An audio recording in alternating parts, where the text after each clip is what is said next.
আসসালামু আলাইকুম। আজ আমি এক্সপ্লেন করতে যাচ্ছি রুশের একটি অসাধারণ ফ্যান্টাসি অ্যাডভেঞ্চার মুভির গল্প, যেটা কিনা একজন গরিব নাবিক এবং সুন্দরী রাজকুমারীর প্রেম কাহিনীর উপর নির্মিত, যেখানে একজন জাদুকর তার স্বার্থ হাসিলের জন্য এই রাজকুমারীকে বিয়ে করতে চায়, আর তাকে পাওয়ার জন্য জাদুকর নানা ধরনের ষড়যন্ত্র করতে থাকে। কিন্তু সেই গরিব নাবিক তার কিউট কিউট জাদুকর বন্ধুদের সঙ্গে মিলে রাজকুমারীকে সেই জাদুকরের হাত থেকে বাঁচানোর জন্য নানা ধরনের রোমাঞ্চকর অভিযান করতে থাকে। তো এই মজাদার ফ্যান্টাসি মুভির গল্পের সামনে আরো কি হতে যাচ্ছে সেটা জানার জন্য গল্পটি দেখতে হবে শেষ পর্যন্ত। তাহলে চলুন ঘুরে আসা যাক অসাধারণ এক রূপকথার গল্প থেকে। তো মুভির শুরুতেই আমরা সমুদ্রের মাঝখানে একটি জাহাজকে দেখতে পাই। সেই জাহাজে কিছু পেইন্টার আর কিছু নাবিক ছিল। তাদের মধ্যেই সেখানে ইভান নামের একজন ছেলেকেও আমরা দেখতে পাই, যে কিনা একজন নাবিক ছিল এবং সে সেই জাহাজেই ঘুমিয়ে ঘুমিয়ে জাহাজের ক্যাপ্টেন হওয়ার স্বপ্ন দেখছিল। এমন সময় হঠাৎ করেই তার একজন সহপাঠী তার মাথার উপরে বালতি ভর্তি পানি ঢেলে দেয়, আর সাথে সাথেই ইভানের ঘুম ভেঙে যায়। এরপর তার বন্ধু তাকে জানায় যে তাদের জাহাজটি কিছুক্ষণের মধ্যেই রুশের রাজা বরিসের রাজ্যে পৌঁছাতে চলেছে। অন্যদিকে আমাদেরকে রুশের রাজা বরিসের রাজ্যটিকে দেখানো হয়, যেখানে রুশের রাজা বরিস একজন ধনী সুলতান যার নাম পোলকান তাকে বলে যে খুব দ্রুতই তুমি আমার কাছের একজন আত্মীয় হতে যাচ্ছ। এতে পোলকান বলে, মহারাজ, এটা তো তখন সম্ভব হবে যখন আপনার মেয়ে আমার ছেলেকে বিয়ে করার জন্য রাজি হবে। তখন রাজা বরিস বলে, আমার মেয়ে কিছুটা চঞ্চল স্বভাবের, সে বন্দি জীবনযাপন পছন্দ করে না, কিন্তু আশা করছি সে খুব দ্রুতই এই বিয়ের জন্য রাজি হয়ে যাবে। তো এরপর রাজা তার মেয়ে আনায়ার কাছে যায়। তখন আনায়া তার বাবাকে বলে, আমি তোমাকে অনেক আগেই বলেছি আমি এই বিয়েটা করতে চাই না। আমি চাই না এক জায়গাতে বন্দি হয়ে থাকতে। আমি পৃথিবী ঘুরে দেখতে চাই আর নতুন নতুন কাজ করতে চাই। তখন তার বাবা বরিস তাকে বলে, দেখো, পোলকান তার নিজের টাকা দিয়ে আমাদের জন্য কত কিছু করছে, এমনকি সে আমাদের রাজ্যটাও মেরামত আর রং করার দায়িত্ব নিয়েছে। তাই তোমার উচিত হবে আমার কথা রাখা এবং পোলকানের ছেলেকে বিয়ে করা। তো তাদের এই কথা দূর থেকে পোলকানও শুনছিল। রাজার মুখে নিজের সুনাম শুনে সে তো মহা খুশি, কিন্তু এরপরও আনায়া পোলকানের ছেলেকে বিয়ে করতে রাজি হয় না। তখন রাজা আবারও তার মেয়ের কাছে পোলকানের ছেলের অনেক সুনাম করতে থাকে। রাজা বলে, সে বিদেশে পড়াশোনা করেছে আর তার কাছে অনেক টাকা পয়সাও রয়েছে। তোমার জীবনটা অনেক সুন্দর কাটবে, তুমি চিলও করতে পারবে। বাবার মুখে এমন কথা শুনে আনায়া কোনো কিছু না বলেই সেখান থেকে চলে যায়। মেয়ের এমন আচরণ দেখে রাজা বরিস পোলকানের কাছে গিয়ে তাকে বলে, চিন্তা করার কোনো কারণ নেই, আমি খুব দ্রুতই আনায়াকে বিয়ের জন্য রাজি করিয়ে নেব। অন্যদিকে ইভানকে দেখানো হয়, যে কিনা বাকি নাবিক আর পেইন্টারদের সাথে রাজা বরিসের রাজমহলের সামনে পৌঁছে গিয়েছে। তো সেখানে আসার পর তার নজর পড়ে রাজকুমারী আনায়ার দিকে, যে কিনা বেলকনিতে দাঁড়িয়ে একটা ছাগলের সাথে মজা করছিল। রাজকুমারীর এমন আচরণ দেখে ইভান বেশ ইমপ্রেস হয়ে যায়। এমন হাসি খুশি রাজকুমারীকে দেখে সে তার প্রেমে পড়ে যায়, আর তার সাথে দেখা করার জন্য ইভান তার নিজের ওপরেই রং ঢেলে দেয়, যাতে করে সে পেইন্টার সেজে মহলের ভিতরে প্রবেশ করে রাজকুমারী আনায়ার সাথে দেখা করতে পারে। তো সে নিজের মাথায় রং ঢেলে পেইন্টারদের সাথে মহলের ভেতরে চলে যায়। মহলের ভেতরে রং এবং মেরামতের কাজ চলছিল।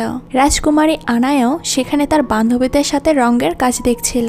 তো ইভান সেখানে রং করার বাহানা দিয়ে বারবার রাজকুমারী আনায়াকেই দেখতে থাকে। তখন রাজকুমারী এটা দেখে তাকে জিজ্ঞেস করে, তুমি কি এখানে পেইন্টিং এর কাজ করতে এসেছো নাকি আমাকে দেখার জন্য? এতে ইভান বলে, সত্যি বলতে আমি কোনো পেইন্টার না, আমি একজন নাবিক। আমি রুশ রাজ্যে প্রবেশ করার পর তোমাকে একটা ছাগলের সাথে মজা করতে দেখেছিলাম, তাই তোমার সৌন্দর্যের প্রশংসা করতেই আমি এখানে পেইন্টার সেজে এসেছি। এরপর ইভান সেখানে নাচতে নাচতে রাজকুমারী আনায়ার জন্য একটা গান গায়, যেটা শুনে আনায়া বেশ ইমপ্রেস হয়ে যায়, আর সে বুঝতে পারে যে এই ছেলেটা একদম তার মতোই, সেও হাসি খুশি থাকতে পছন্দ করে। তখন ইভান আনায়াকে বলে যে আমি পৃথিবী ঘুরে দেখতে চাই, আমার খোলা আকাশের নিচে শুয়ে থাকা আর নতুন নতুন জায়গাতে যাওয়া এই সব কিছু অনেক ভালো লাগে। তো ইভানের মুখে এমন কথা শুনে আনায়া অনেক বেশি খুশি হয়ে যায়, কারণ তার আর ইভানের চিন্তাভাবনা একদম একই ছিল। সেখানে আনায়া তাকে জানায় সেও পৃথিবী ঘুরে দেখতে চায়, তারও নতুন নতুন কাজ করতে ভালো লাগে। তখন ইভান তাকে বলে, আমাদের জাহাজ আজকে সন্ধ্যার মধ্যে ছাড়বে, তুমি যদি চাও তাহলে আমার সাথে সন্ধ্যায় পালিয়ে যেতে পারো। এতে আনায়া জানায়, তুমি যত সহজ ভাবছো এটা তত সহজ না। ইভান বলে, তারপরও আমি তোমার জন্য অপেক্ষা করব। এটা বলেই সে প্রাসাদের বাইরে চলে যায়। এমন সময় সেখানে রাজা বরিস আসে আর রাজকুমারী আনায়াকে বলে, আজ যে কোনো অবস্থাতেই তোমাকে তোমার ফিয়ন্সির সাথে দেখা করতেই হবে। তো অন্যদিকে পোলকানের ছেলে ডেভিডকে দেখানো হয়, যে কিনা তার লোকজন নিয়ে রাজা বরিসের রাজমহলে প্রবেশ করে। তো মহলের কর্মচারীরা সেখানে ডেভিডকে ওয়েলকাম জানায়, আর সেটা মহলের ভেতরে থাকা রাজকুমারী আনায়া দূরবীন দিয়ে দেখতে থাকে। তখন রাজকুমারীর দাসী তাকে বলতে থাকে, ডেভিড দেখতে তো অনেক সুন্দর, আপনার উচিত তাকে তাড়াতাড়ি বিয়ে করে নেওয়া। এতে আনায়া কিছুটা লজ্জা পায়। অন্যদিকে রাজমহলে পোলকানার তার ছেলে ডেভিডের জন্য রাজা বরিস নাচ গানের ব্যবস্থা করে। এতে করে ডেভিড আনায়াকে তার নিজের পরিচয় দেয় আর তারা একসাথে নাচতে শুরু করে। অন্যদিকে ইভানদের জাহাজটি ছাড়ার জন্য প্রস্তুতি নেওয়া হচ্ছিল, কিন্তু তখনও আনায়া সেখানে আসে না। এটা দেখে ইভান জাহাজ থেকে নেমে যেতে থাকে। এমন সময় তার একজন বন্ধু তাকে বলে, আনায়া একজন রাজার মেয়ে, সে কি এত সহজেই তোমার সাথে পালিয়ে যাবে? তুমি হয়তো একদমই পাগল হয়ে গিয়েছ। তখন ইভান বলে, তুমি এটা বুঝবে না, এটাতে আমার জীবন সেট হয়ে যাবে, আমাকে আর এইসব কাজ করতে হবে না, আমি একটা সময় রাজাও হয়ে যেতে পারবো। অন্যদিকে মহলের মধ্যে ডেভিড সবার সামনে খাঁচায় বন্দী হওয়া একজন মেয়েকে দেখায়। আনায়া তখন বলে, তুমি এই মেয়েটিকে খাঁচায় বন্দি করে কেন রেখেছ? তো ডেভিড বলে যে এই মেয়ের সৌন্দর্যে ধোকা খেও না, সে একজন ভয়ানক ডাইনি। এরপর ডেভিড সেই মেয়েটিকে বাইরে বের করে আর তাকে তার আসল রূপে আসতে বলে। তো দেখতে দেখতেই সেই মেয়েটি একটা ভয়ানক পাখিতে পরিণত হয় এবং তার মুখ থেকে আগুনও বের হতে থাকে। হঠাৎ করে এমন ভয়ানক পাখিকে দেখতে পেয়ে মহলের মধ্যে থাকা সবাই ভীষণ ভয় পেয়ে যায় আর এদিক ওদিক পালাতে শুরু করে। তখন আনায়া ডেভিডকে বলে, খেয়াল রেখো যেন সে এখান থেকে বাইরে পালিয়ে না যায়। এতে ডেভিড বলে, আমি এই ভয়ানক পাখিটিকে কন্ট্রোল করতে পারি, সে আমার সব কথা শোনে। তখন ডেভিড তার হাতের মধ্যে থাকা একটি জাদুকরি রিং ঘোরায়, যার ফলে সেই পাখিটি একটি জায়গায় বসে পড়ে আর সে তাকে তার মুখ থেকে আগুন বের করতে বলে। তো ডেভিডের কথা মতো পাখিটি তার মুখ থেকে আগুন বের করতে থাকে। তো মহলের মধ্যে থাকা সবাই ডেভিডকে এমন একটা ভয়ানক পাখি কন্ট্রোল করতে দেখে বেশ অবাক হয়ে যায়। এরই মধ্যে ইভানও লুকিয়ে রাজমহলে ঢুকে পড়ে। এদিকে রাজা বরিস রাজকুমারী আনায়াকে বলে যে তুমি ডেভিডের সাথে কিছুটা সময় কাটাও, যেন তোমরা দুইজন একে অপরকে ভালোভাবে বুঝতে পারো। এটা বলেই রাজা বরিস এবং পোলকান সেখান থেকে চলে যায়। তো তারা চলে যাওয়ার পর ডেভিড আনায়াকে ইমপ্রেস করার চেষ্টা করতে থাকে। তারা একে অপরের সাথে গল্প করতে করতে একটা সময় খুব কাছাকাছি চলে আসে আর এমন সময় সেখানে ইভানও পৌঁছে যায়। মহলের সকল সৈনিকরা তার পিছু করছিল। একটা সময় তারা তাকে ধরেও ফেলে। তো এরপর ডেভিড ইভানের কাছে যায় আর তার চোখে একটা স্প্রে মারে, যার ফলে তার চোখ জ্বলতে শুরু করে।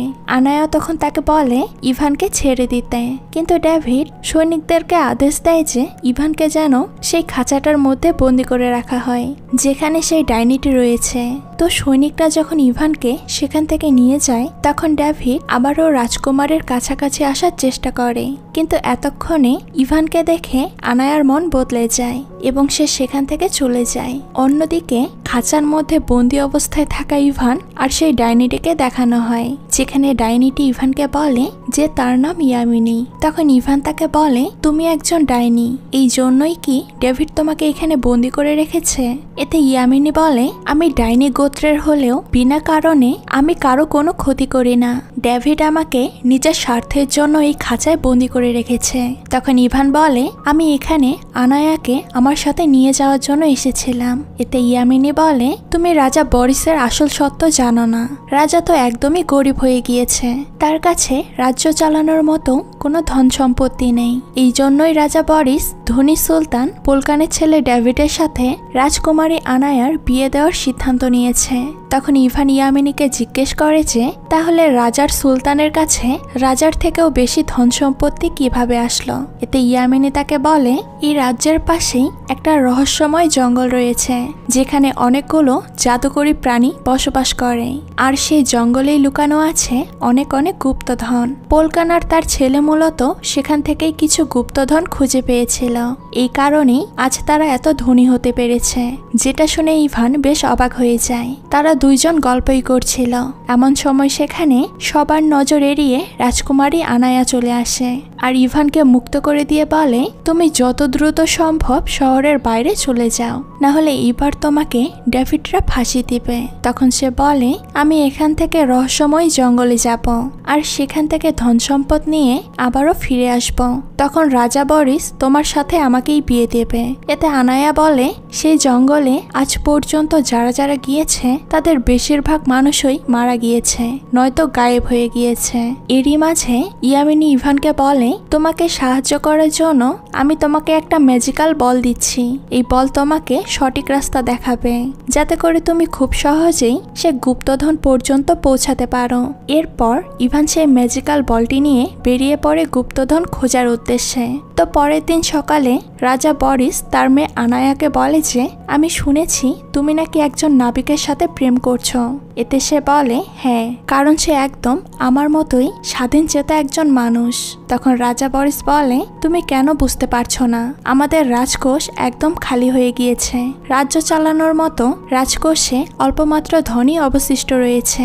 এই কারণেই তুমি যদি পোলকানের ছেলেকে বিয়ে না করো তাহলে তারা আমাদেরকে কোনো টাকাই দেবে না আর আমরা একদমই গরিব হয়ে যাব। কমপক্ষে এই রাজ্যের প্রজাদের কথা ভেবেই তুমি ডেভিডকে বিয়ে করার জন্য রাজি হয়ে যাও। বাবার মুখে এমন কথা শোনার পরও রাজকুমারী আনায়া তাকে বিয়ে করার জন্য রাজি হয় না।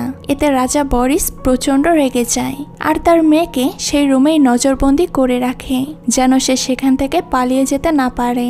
অন্যদিকে ইভান ম্যাজিক্যাল বলটির সাথে সেই রহস্যময় জঙ্গলে পৌঁছে যায়। তো জঙ্গলের কিছুটা ভেতরে যেতেই সেই বলটি একটি জায়গায় গিয়ে থেমে যায় আর ইভানকে ইশারা দিয়ে কিছু একটা বলার চেষ্টা করতে থাকে। এমন সময় সে জঙ্গলে ইভান একটা অদ্ভুত প্রাণীকে দেখতে পায়, যার পুরো শরীরটা ছিল মানুষের মতো দেখতে আর ফেস ছিল মোরগের মতো। সে সেখানে গান গাইছিল আর নাচছিল। এরপর সে ইভানের কাছে এসে তাকে বলে, আগে আমাকে হারাতে হবে, তাহলেই তুমি জঙ্গলের ভেতরে যেতে পারবে। তো ইভান এটা শুনে তাকে এক ঘুষি মেরে মাটিতে ফেলে দেয়। এরপর রাতের বেলা সে মোরগ মানব ইভানকে বলে যে, আমার একটা পাখা ভেঙে গিয়েছে, এই জন্য আমি উঠতে পারছি না। তুমি যেখানে যাচ্ছ আমি চাই তুমি আমাকেও তোমার সাথে করে নিয়ে চলো। তখন ইভান তাকে বলে, আমি তো এখন গুপ্তধন খুঁজতে যাচ্ছি। গুপ্তধন খোঁজা শেষে আমি যখন ফিরে যাব তখন তুমি আমার সাথে যেতে পারো। এতে মোরগ মানব সম্মতি জানায় আর বলে, যদি তোমার কোনো সাহায্যের প্রয়োজন হয় তাহলে আমাকে অবশ্যই জানাবে। এই জঙ্গলের সকল প্রাণীরা আমার বন্ধু। তো এরপর ইভান সেই ম্যাজিক্যাল বলটি নিয়ে সামনে এগিয়ে যায় গুপ্তধন খোঁজার উদ্দেশ্যে। অন্যদিকে আমাদের রাজা বরিসের মহল দেখানো হয়, যেখানে রাজকুমারীকে বন্দি করে রাখা হয়েছিল। তো রাজকুমারী আনায়া সে রুম থেকে বের হওয়ার উপায় খুঁজতে থাকে। অন্যদিকে পোলকান তার ছেলে ডেভিডকে বলে যে, এটা ভুলে যেও না, খুব দ্রুত তোমাকে রাজা বরিসকে সরিয়ে এখানকার রাজা হতে হবে। আমি এখানকার সৈনিকদেরকে টাকা দিয়ে কিনে নিয়েছি, সুযোগ পেলেই তারা আমাদের সঙ্গ দেবে।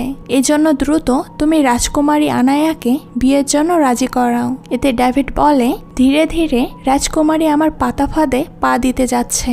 সে আমার ফাঁদে ফেসে গেলে আমি তাকে ভেতর থেকে ভেঙে ফেলবো। এরপর আমাদের রাস্তায় আর কোনো বাধা থাকবে না। তখন পোলকান বলে, কিন্তু তোমাকে সে নাবিক ইভানের কাছ থেকে সাবধানে থাকতে হবে। আমি শুনেছি রাজকুমারী আনায়া সে নাবিককে ভালোবাসে, এজন্য তুমি ইভানকে খুঁজে বের করে মেরে ফেলো, যাতে করে তার কারণে আমাদের এতদিনের প্ল্যান নষ্ট না হয়। অন্যদিকে রহস্যময় জঙ্গলের ভেতরে সেই ম্যাজিক্যাল বলটি একটি ঝিলের উপরে গিয়ে থেমে যায় আর ইভানকে কিছু একটা ইশারা করে দেখানোর চেষ্টা করতে থাকে। কিন্তু ইভান তার দিকে না তাকিয়ে পাশেই থাকা একটি ছোট্ট জাদুর কুঠুরির দিকে তাকায়। সেই জাদুর কুঠুরিতে ডাইনিরা তাদের পরিবারের সাথে বসবাস করত। তো তাদের মধ্যে একজন ডাইনি ইভানকে বলে যে, তুমি এখানে কি খুঁজতে এসেছ? এতে সে বলে, আমি এখানে গুপ্তধন খোঁজার জন্য এসেছি। তখনই সেই কুঠুরি থেকে আরেকজন ডাইনি বের হয়ে আসে আর ইভানকে তাদের সাথে কুঠুরির ভেতরে যেতে বলে। আসলে ইভান জানতো না যে তারা মানুষ খেকো ডাইনি, এই জন্য সে তাদের সাথে ভেতরে চলে যায়। কিন্তু ভেতরে যাওয়ার পর সেই ডাইনিরা ইভানকে একটা বড় কড়াইয়ের ভেতরে ফেলে দেওয়ার চেষ্টা করে, যাতে করে তারা ইভানের মাংস রান্না করে খেতে পারে। কিন্তু ইভান নিজেকে বাঁচানোর জন্য সেখানে রাখা একটি তেলের বোতল কড়াইয়ের মধ্যে ছুঁড়ে মারে, যার ফলে সেই কুঠুরিতে মুহূর্তের মধ্যে একটি বিস্ফোরণ ঘটে আর কুঠুরিটি মাটিতে পড়ে যায়। এদিকে রাজা বরিসের মহলে আনায়া কোনো মতে লুকিয়ে জেলে বন্দি থাকা ইয়ামিনের কাছে যায় আর তাকে জিজ্ঞেস করে ডেভিড কেমন ছেলে। সে কথাবার্তা তো খুব সুন্দর করেই বলতে পারে, সে কি সত্যি ভালো একজন মানুষ। এতে ইয়ামিনী জানায়, আমি নিরুপায়, আমি তোমাকে ডেভিডের ব্যাপারে কোনো কিছুই বলতে পারবো না, কারণ সে একটা জাদুর আংটি দিয়ে আমাকে কন্ট্রোল করে। কিন্তু আমি শুধু এতটুকুই বলতে পারি যে ইভান একজন ভালো মানুষ আর সে তোমাকে সত্যি অনেক ভালোবাসে। এজন্য এখন সিদ্ধান্ত তোমার হাতে, তুমি কাকে তোমার জীবন সঙ্গী করতে চাও। অন্যদিকে জঙ্গলের মধ্যে ডাইনিরা ইভানকে রান্না করার জন্য তার শরীরে মশলা লাগিয়ে তাকে বিশাল বড় একটি চুলার মধ্যে ঢুকিয়ে দেয় আর তাকে বলে যে আজ আমরা তোমার পাকোড়া তৈরি করব। এরই মধ্যে ইভানকে খুঁজতে খুঁজতে ম্যাজিক্যাল বলটি সেই কুঠুরির সামনে চলে আসে। তো বলটিকে ডাইনিরা আগে থেকেই চিনত। তারা তখন ইভানকে বলে, এই বলটি তুমি কোথায় পেয়েছো। এতে সে জানায় এটা তাকে ইয়ামিনী দিয়েছে। তো এটা শুনতেই ডাইনিরা তাকে সাথে সাথেই চুলা থেকে বের করে আনে। অন্যদিকে ইয়ামিনী তার অলৌকিক শক্তি দিয়ে আনায়াকে জঙ্গলের মধ্যে থাকা ইভানকে দেখায়। এতে আনায়া বলে, এগুলো কেমন আজব মানুষ যাদের কাছে ইভান ফেসে রয়েছে। তখন ইয়ামিনী জানায়, এরা তারই পরিবারের লোকজন এবং তারা মানুষের মাংস খায়। কিন্তু আমার ম্যাজিক্যাল বলটি ইভানের সাথে দেখে হয়তো তারা তার কোনো ক্ষতি করেনি। এদিকে ডাইনিরা মনে করে ইভান হয়তো ইয়ামিনীর খুব ভালো একজন বন্ধু, তাই তারা তাকে এক্সট্রা খাতির যত্নও করছিল। এরপর তারা ইভানকে ইয়ামিনীর কিছু ছবিও দেখায়। সেখানকার একটি ছবির মধ্যে ইয়ামিনীর পাশে ডেভিডের ছবিও লক্ষ্য করা যায়। তখন ইভান জিজ্ঞেস করে, এই ছবিতে ইয়ামিনীর পাশে ডেভিডের ছবি কেন রয়েছে। এতে ইয়ামিনীর মা তাকে বলে, ডেভিড ইয়ামিনীর হাজব্যান্ড। যেটা শুনে ইভান চমকে যায় আর তাকে বলে, ডেভিড তো ইয়ামিনীকে খাঁচায় বন্দি করে রেখেছে আর তাকে জোর করে একটি আংটির মাধ্যমে কন্ট্রোলও করে। তো ডাইনিটি তার মেয়ের এমন অবস্থার কথা শুনে প্রচন্ড রেগে যায় আর সে তার ডাইনি পরিবারের বাকি সদস্যদের বলে যে এর মানে ডেভিড আমার মেয়ের জাদুর শক্তি ব্যবহার করার জন্য তাকে বিয়ে করার জন্য মিথ্যে নাটক করেছে। তো ইয়ামিনীর দাদি বলে, আমার নাতনিকে বাঁচানোর জন্য আমাকে খুব দ্রুত এখান থেকে যেতে হবে। এরপর সে একটি জাদুর ঝাড়ুর উপরে চেপে উড়ে চলে যায় আর বাকি ডাইনিরা ডেভিডের সাথে লড়াই করার জন্য প্রস্তুতি নিতে শুরু করে। তখন ইভান তাদেরকে বলে, আমি গুপ্তধন খুঁজে পাওয়ার পর তোমাদের সাথে আবার দেখা করব। এরপর সেই ম্যাজিক্যাল বলটি ইভানকে ঝিলের কাছে নিয়ে যায়, যেখানে গুপ্তধন পাওয়ার সম্ভাবনা ছিল। তো ইভান বলটির পিছন পিছন ঝিলের মাঝখানে চলে যায়, কিন্তু তখনই সে হঠাৎ করেই পা পিছলে পানিতে পড়ে যায়। সে কোনো মতে বলটিকে তো বাইরে বের করে দেয়, কিন্তু সে নিজেই ঝিলের গভীরে তলিয়ে যেতে থাকে। তো তাকে বাঁচানোর জন্য বলটি তার উপরে আবরণকৃত কাপড়টি খুলে ফেলে আর সেই কাপড়গুলোর মাধ্যমে দুটি গাছের শিকড় ধরে ফেলে এবং কাপড়ের তৃতীয় অংশটি সোজা পানির নিচে পাঠিয়ে দেয়। ফলে ইভান সেটাকে ধরে ফেলে। কিন্তু ঠিক তখনই ইভান সেখানে একটা অনেক মোটা মৎস্যকুমারকে দেখতে পায়। মৎস্যকুমারটি এখানে ইভানকে বলে যে বেশি হাত পা নড়াচড়া করলে সে আরো বেশি নিচে ডুবে যাবে। এরপর ম্যাজিক্যাল বলটি ধীরে ধীরে ইভানকে তার কাপড়ের সাহায্যে উপরে টেনে আনে। ঠিক তখনই মৎস্যকুমারটিও উপরে চলে আসে। তখন ইভান তাকে দেখে বলে, এই মোটা মৎস্যকুমার, তুমি আমার পেছনে পড়েছো কেন? তখন মৎস্যকুমার তাকে বলে, আজ থেকে প্রায় অনেক বছর আগে এখানে অনেক বড় একটি নদী ছিল, যেখানে অনেক মৎস্যকন্যা এবং অন্যান্য প্রাণীরা বসবাস করত। কিন্তু মানুষদের দখল আর পরিবেশ দূষণের কারণে এই নদীটি শুকিয়ে ঝিল হয়ে গিয়েছে। এজন্য আমি এখান থেকে দূরে কোনো সমুদ্রে চলে যেতে চাই। তো অন্যদিকে আমরা ডেভিড আর তার বাবা পোলকানকে দেখতে পাই, যারা কিনা রাজা বরিসের মহল ছেড়ে চলে যেতে চাইছিল। তো এটা দেখে রাজা তার মেয়েকে বলে, তুমি ডেভিডকে বিয়ে করার জন্য রাজি হচ্ছ না বলেই তারা এখান থেকে চলে যাচ্ছে। এখন আমরা কোনো টাকাও পাবো না, বরং আরো বেশি গরিব হয়ে যাব। এজন্য জনগণের কথা একবার চিন্তা করে তুমি ডেভিডকে বিয়ে করার জন্য রাজি হয়ে যাও। রাজকুমারী আনায়া ডেভিডকে তো বিয়ে করতে চাইছিল না, কিন্তু তার বাবার এত জোরাজোরিতে সে বাধ্য হয়ে তাকে বিয়ে করার জন্য রাজি হয়ে যায়। তো আনায়া বিয়েতে রাজি হয়েছে দেখে ডেভিড আর তার বাবা সেই মহলেই থেকে যায়। আর জনগণের সামনে 3 দিন পর রাজকুমারীর সাথে নিজের বিয়ের কথা ঘোষণা করে দেয়। এদিকে জঙ্গলের মধ্যে মৎস্যকুমার ইভানকে বলে, আগে যখন এটা বড় একটা নদী ছিল তখন এখানে অনেক জাহাজ নানা কাজের জন্য চলাচল করত। তো চলাচল করতে গিয়ে অনেকবার তো অনেক জাহাজ ডুবেও গিয়েছে, যার কারণে নদীর নিচে অনেকগুলো সোনাদানও জমা হতে থাকে। তখন ইভান তাকে জিজ্ঞেস করে এখন কোথায় রয়েছে সেই গুপ্তধনগুলো। এতে মৎস্যকুমার বলে, যদি তুমি আমাকে সমুদ্রে নিয়ে গিয়ে ছেড়ে দাও তাহলে আমি তোমাকে সেগুলোর ব্যাপারে বলতে পারি। তখন ইভান বলে, তুমি অনেক মোটা, আমি তোমাকে একা কিভাবে এত দূরে সমুদ্রে নিয়ে যাব। এটা শুনে মৎস্যকুমার ঝিলের ভেতর থেকে একটা বক্স বের করে আনে আর তাকে বলে, এটা এমন একটা জাদুর বক্স, এটার মাধ্যমে তুমি যেটাই বানাতে চাইবে এই বক্সটি তোমাকে সেই সকল জিনিসপত্র দিয়ে দিবে। তো ইভান বলে, আমি একটা উড়ন্ত জাহাজ বানাতে চাই, যেটাতে করে আমি খুব সহজেই তোমাকে সমুদ্রে নিয়ে যেতে পারবো, আর আমারও জাহাজের ক্যাপ্টেন হওয়ার স্বপ্নটাও পূরণ হয়ে যাবে। মৎস্যকুমার বলে, এজন্য তোমাকে আগে এই বক্সের উপরে উড়ন্ত জাহাজের ছবি আঁকতে হবে। তো ইভান যখনই বক্সের উপরে জাহাজের ছবি আঁকে তখনই বক্সের ভেতর থেকে জাহাজ বানানোর সরঞ্জামগুলো বাইরে বেরিয়ে আসতে থাকে। কিন্তু ইভানের সাথে জাহাজ বানানোর জন্য কোনো মানুষ ছিল না, তাই সে ডাইনিদের, মানব মরকের আর তার জঙ্গলের বন্ধুদের সাহায্য নেয়। এরপর তারা সবাই মিলে উড়ন্ত জাহাজ বানানো শুরু করে দেয়, যেখানে সবাই আলাদা আলাদা কাজে ব্যস্ত হয়ে পড়ে। তো অবশেষে তাদের সবার পরিশ্রমের ফলে একটা সময় উড়ন্ত জাহাজ তৈরি হয়ে যায়। অন্যদিকে ডেভিড ইয়ামিনের জাদুর শক্তির সাহায্যে এই সবকিছু দেখছিল। তখন ইয়ামিনী ডেভিডকে বলে যে এখন তুমি আমাকে মুক্ত করে দাও। এতে সে বলে, আমি যদি তোমাকে মুক্ত করে দেই তাহলে আমার প্ল্যান কিভাবে সফল হবে। আমার এই উড়ন্ত জাহাজটি চাই, আর তোমাকে আমার আরো একটি কাজ করে দিতে হবে, এরপরই আমি তোমাকে মুক্ত করে দেব। এদিকে মহলের ভেতরে রাজকুমারী আনায়া তার দাসীকে বলে, আমার বাবা আমাকে এই বিয়েটা করার জন্য বাধ্য করেছে, তাই আমার এই বিয়েতে কোনো ইন্টারেস্ট নেই। অন্যদিকে আমরা উড়ন্ত জাহাজে ইভানা তার বন্ধুদেরকে দেখতে পাই। তারা সবাই মিলে সেই জাহাজের মাধ্যমে রশি দিয়ে বেঁধে ঝিলের ভেতরে থাকা জিনিসপত্রগুলো বাইরে নিয়ে আসে। এরপর মোরগ মানব এবং ইভান সে জিনিসগুলো খুলে দেখে, কিন্তু সেটার ভেতরে না ছিল কোনো গুপ্তধন আর না ছিল কোনো সোনাদানা। তখন মোরগ মানব মৎস্যকুমারকে বলে, তুমি আমাদেরকে মিথ্যে বলেছ, এখানে তো কোনো গুপ্তধন নেই। তখন মৎস্যকুমার তাদেরকে বলে, আমাকে মাফ করে দাও, আসলে অনেক বছর আগে এখানে ডেভিড নামের একজন ব্যক্তি এসেছিল এবং সে আমাকে প্রমিস করেছিল যে সে আমাকে সমুদ্রে ছেড়ে দেবে।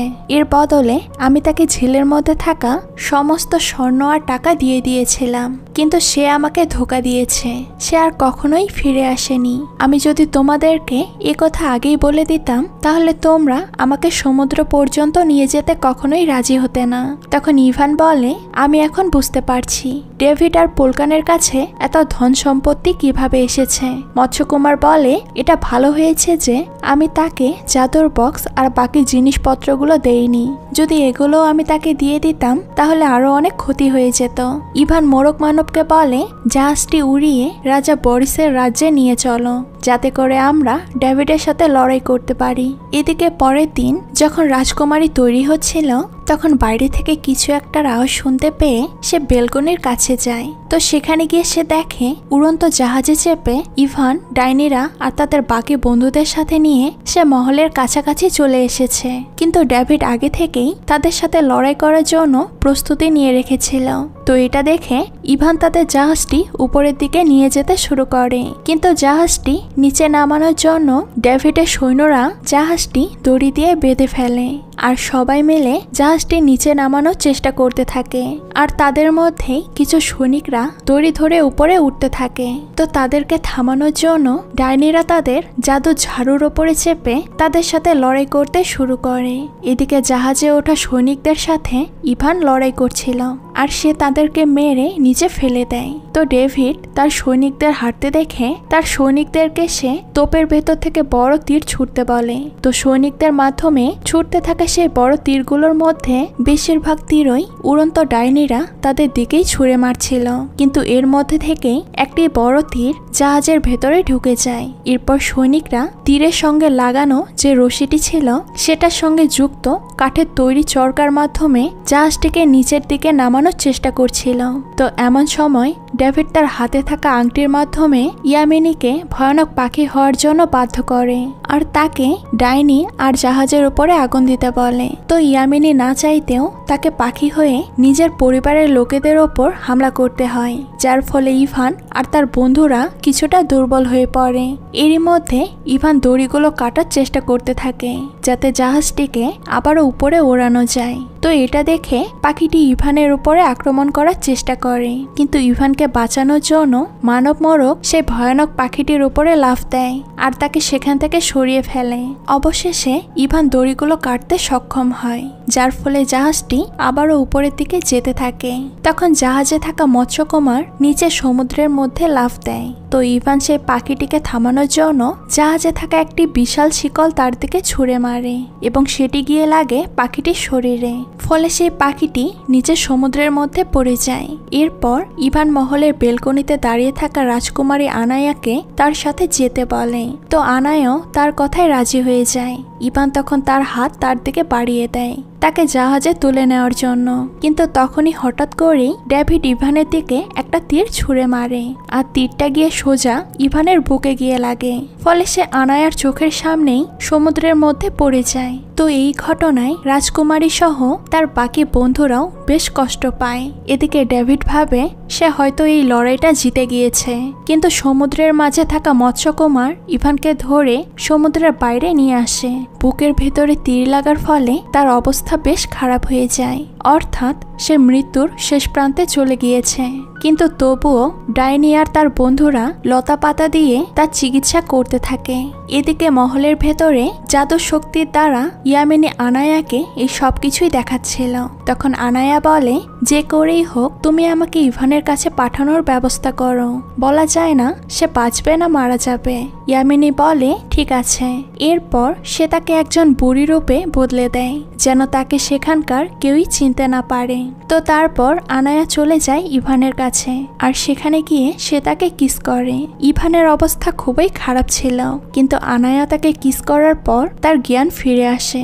তখন সে আনায়াকে বলে, তুমি যতই বুড়ির ছদ্মবেশে আসো না কেন, আমি তোমাকে স্পর্শ করেই বুঝতে পেরেছি তুমি রাজকুমারী আনায়া। এদিকে খাঁচায় বন্দি থাকা ইয়ামিনী রাজকুমারীর রূপ ধারণ করে। তো কিছুক্ষণ পর যখন ডেভিড খাঁচার কাছে যায় তখন সে রাজকুমারীকে খাঁচার ভেতরে দেখে বেশ অবাক হয়ে যায় আর তাকে জিজ্ঞেস করে, তোমাকে খাঁচার মধ্যে কে বন্দি করে রেখেছে আর খাঁচায় থাকা ডাইনিটাই বা কোথায়? তখন ইয়ামিনী বলে, আমাকে খাঁচায় বন্দি করে রেখে সে এখান থেকে পালিয়ে গিয়েছে। তো এটা শুনেই ডেভিড দ্রুত তাকে খাঁচা থেকে বাইরে বের করে আনে। এরপর সে তার হাতে থাকা আংটিটি ঘুরিয়ে ইয়ামিনীকে কন্ট্রোল করার চেষ্টা করতে থাকে, কারণ সে যেখানেই থাক না কেন যেন এখানে দ্রুত চলে আসে। কিন্তু ইয়ামিনী তার সামনে ভালোবাসার নাটক করে আর তাকে আংটিটি ঘোরাতে বাধা দেয় যেন ডেভিড এই সত্যটা জানতে না পারে যে সে আনায়া নয়, সে আসলে ইয়ামিনী। কিন্তু ডেভিড আবারও আংটিটি ঘোরানোর চেষ্টা করে। তখন ইয়ামিনী তার হাত থেকে আংটিটি খুলে জানালা দিয়ে সেটা বাইরে সমুদ্রের মধ্যে ফেলে দেয় আর তাকে বলে, তোমার সামনে এত সুন্দর একজন রাজকুমারী থাকতেও তুমি এখনো একজন ডাইনির পেছনেই পড়ে রয়েছ। তো রাতের বেলা যখন ইয়ামিনী রাজকুমারীর ঘরে ছিল তখন আসল রাজকুমারী আনায়া ইভানকে নিয়ে সেখানে চলে আসে আর এসে তাকে বলে এখন আমাকে আমার আসল রূপে ফিরিয়ে আনো। তখন ইয়ামিনী বলে এখন নয়, এখনো তো ডেভিডের হিসাব বাকি রয়েছে, তাকে একটা কঠিন শাস্তি দিতে হবে, তারপর আমি তোমাকে আগের রূপে ফিরিয়ে আনবো। তো এরপর তারা তিনজন মিলে একটি প্ল্যান বানায়। অন্যদিকে এসব কিছু না জানা ডেভিড আর তার বাবা পোলকান রাজা বরিসের সাথে কথা কাটাকাটি করছিল, কারণ রাজা বরিস সেই উড়ন্ত জাহাজ নিজেই নিতে চাইছিল। তো তখনই সেখানে রাজকুমারীর ছদ্মবেশে থাকা ইয়ামিনী চলে আসে আর সৈনিকদেরকে বলে তারা যেন রাজা বরিসকে গ্রেফতার করে। তো মেয়ের মুখে এই কথা শুনে রাজা বরিস তো বেশ অবাক হয়ে যায়, কিন্তু ডেভিড আর তার বাবা পোলকান এতে বেশ খুশি হয়, কারণ রাজকুমারী তার বাবার সঙ্গ না দিয়ে তাদের হয়েই কাজ করছে। তো পরের দিন রাজমহলে ডেভিড আর রাজকুমারের বিয়ের কাজ শুরু করা হয়। ডেভিডের সামনে ঘোমটা দিয়ে ইয়ামিনী দাঁড়িয়েছিল আর আসল রাজকুমারীও বুড়ির ছদ্মবেশে সেখানেই উপস্থিত ছিল। এরপর ডেভিড আর ইয়ামিনী বিয়ের জন্য সহমত জানায় আর হাসি তামাশা করে। তো কিছুক্ষণের মধ্যেই বিয়ে সম্পূর্ণ হয়ে যায়, কিন্তু যখনই ডেভিড বইয়ের ঘোমটা সরায় ঠিক তখনই সে একদম চমকে ওঠে, কারণ সেখানে রাজকুমারীর জায়গায় ইয়ামিনী ছিল। এমন সময় ইয়ামিনী এক খুশিতে ডেভিডের নাক ফাটিয়ে দেয় আর তার নাক দিয়ে রক্ত পড়তে থাকে। এরপর আনায়া সে রক্ত ডেভিড এবং ইয়ামিনীর বিয়ের কাগজের মধ্যে লাগিয়ে দেয়। তখন ইয়ামিনী ডেভিডকে বলে কোনো কিছু কি মনে পড়ছে তোমার? তুমি আমার শক্তিকে কন্ট্রোল করার জন্য আমার সাথে বিয়ের মিথ্যে নাটক করেছো, আর তুমি আসল রক্তের বদলে নকল রক্ত দিয়ে বিয়ের পেপারে সাইন করেছো। এরপর আমার রক্ত আর বিয়ের আংটি দিয়ে তুমি তন্ত্রমন্ত্রের সাহায্যে আমাকে কন্ট্রোলও করে আসছো, আর আমার শক্তি ব্যবহার করার জন্য আমাকে খাঁচায় পর্যন্ত বন্দি করে রেখেছিলে। কিন্তু আজ বিয়ের পেপারে তোমার আসল রক্ত লেগে গিয়েছে, যার কারণে সেই তন্ত্রমন্ত্র কেটে গিয়েছে। এখন আমি সম্পূর্ণ মুক্ত। এরপর ইয়ামিনী রাজকুমারী আনায়াকে তার আসল রূপ ফিরিয়ে দেয়। তো এরই মধ্যে ইভানো রাজা বরিসকে জেল থেকে বের করে বাইরে নিয়ে আসে। এমন পরিস্থিতি দেখে ডেভিড ভয়ে সেখান থেকে পালাতে যাবেই এমন সময় ইয়ামিনী পাখির রূপে এসে তাকে তার পা দিয়ে ধরে ফেলে আর উঠতে উঠতে তাকে চারপাশে টেনে নিয়ে যেতে থাকে। এতে ডেভিড বেশ আহত হয়ে যায়। এরপর মৎস্যকুমারও মানব মোরগের সাথে সেখানে চলে আসে আর পোলকানকে বলে তুমি আমার কাছ থেকে যতগুলো টাকা পয়সা নিয়েছো সব আমাকে ফিরিয়ে দাও, না হলে আমি তোমাকে এখান থেকে সমুদ্রে ধাক্কা দিয়ে ফেলে দেব। তো এরপর ডেভিড আর পোলকানের সকল ধন সম্পত্তি নিয়ে নেওয়া হয় আর তাদেরকে জেলে বন্দি করা হয়। এদিকে ইভানার রাজকুমারীর বিয়েও হয়ে যায় আর তারা রাজা বরিসের অনুমতি নিয়ে সেই উড়ন্ত জাহাজে চেপে পৃথিবী ঘুরে দেখার জন্য বেরিয়ে পড়ে। আর এই সুন্দর দৃশ্যটির মধ্য দিয়েই এই মুভিটি এখানেই শেষ হয়ে যায়। তো এই মুভিটি আপনাদের কাছে কেমন লেগেছে সেটা কিন্তু অবশ্যই কমেন্ট করে জানাবেন।